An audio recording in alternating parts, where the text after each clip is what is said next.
بسم اللہ الرحمن الرحیم۔ السلام علیکم ورحمۃ اللہ وبرکاتہ۔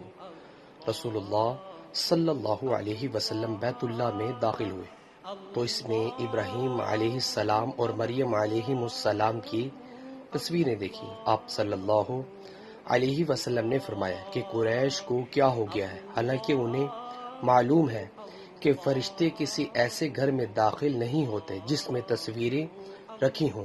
یہ ابراہیم علیہ السلام کی تصویر ہے اور وہ بھی پانسا پھینکتے ہوئے۔ رسول اللہ صلی اللہ علیہ وسلم نے فرمایا، آج کی رات میرے پاس خواب میں دو فرشتے جبرائیل و میکائیل علیہ السلام آئے۔ پھر یہ دونوں فرشتے مجھے ساتھ لے کر ایک لمبے قد کے بزرگ کے پاس گئے۔ وہ اتنے لمبے تھے کہ ان کا سر میں نہیں دیکھ پاتا تھا اور یہ ابراہیم علیہ السلام تھے۔ نیچے والا موجود ہے۔